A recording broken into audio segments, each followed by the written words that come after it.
Welcome, ladies and gentlemen. Thank you so much for your great support always.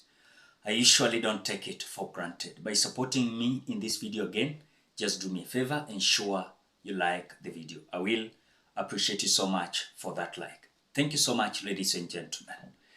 Now, Kenyans, Bonny Khalwale, the senator of Kakamega County, elected under UDA party, is coming out giving the CS of Treasury, John Mbadi, a warning that if he's not going to employ the JSS teachers, then he's going to be impeached. The ministers wenye wametoka ODM wameingia kwa serikali kwamba you came to make the system better. Wewe John Mbadi umeambiwa Kenya kwamba ile recommendation yenye sisi kama members of parliament budget committee tulisema Professor Ndungu ajiri 46,000 teachers wa JSS, umesema wewe hautaajiri hata mmoja. Mbadi ujue mimi nilitoa Kimunya. Hiyo mchezo wacha kabisa. You must employ junior secondary school teachers because there is no learning going on there. Mambo ya kizungu mingi sijui kwa ODM kwa chama gani, we don't want to know. What we want to know is service delivery. Sherena, sheringa ya kuinjira onshi chakanikaya adamiando josi nemero hajishalo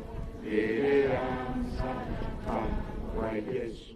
This impeachment narrative from Bonny Khalwale is coming after John Mbadi had narrated during his interview at Citizen TV that there is no resources to employ another 20,000 JSS teachers, as he claims that if he's saying that they are going to employ the JSS teachers permanently, then he is lying to Kenyans. And so this statement of John Mbadi is the one that is bringing all this narrative of impeachment from the Senate of Kakamega, Bonny Khalwale. Is this available now? Or what? No. We don't have resources for recruiting JSS teachers on permanent. That would be lying, and we don't have resources for the additional 20,000. That was reduced in the estimates. There was a mention, from the Departmental Committee of Education, but the final figure that was carried to the budget doesn't have it. So it's there's a shortfall of about 13 billion shillings, yes. Shortfall. So how much was availed in regards to the JSS teachers? Would you know? There's no money availed for... No money availed for conversion? No money, unless now we again do budget adjustments, which we really don't have that space as we speak. So we all know that this year is a year of serious challenge. We are trying to manage the budget.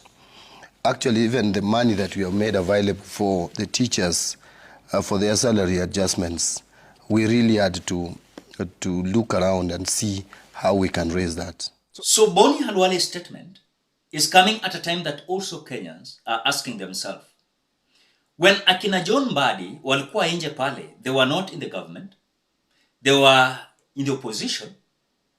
Remember, John Mbadi was so eloquent why these JSS teachers were to be employed. Now he has the mantle and he is the CS of Treasury. We expected that John Mbadi was going to take positive attitude and also positive recommendations to ensure that William Ruto is going to employ these JSS teachers. But as per what he is narrating, is clearly approval that is claiming that there is no resources to do so. The question is, why is John Mbadi confusing Kenyans? While in opposition, before he was appointed to be the CS in this government, John Mbadi always claims that there is money, but William Ruto is misusing this money. But that now he is in the government, he's defending William Ruto. How they always say there's no money. Now John Mbadi is now trying to portray two pictures. One, while he was in the opposition, trying to criticize the government. But now he's in the government, he is praising, supporting, adoring, and worshipping this government of the day. And that is what Bonny and Khalwale is trying to tell Kenyans.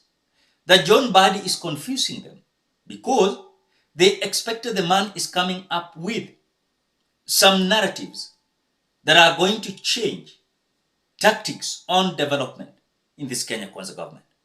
What they have seen is literally a different John Mbadi.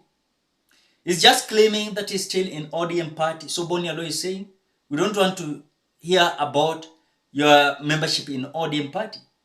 We want to hear that you are making changes.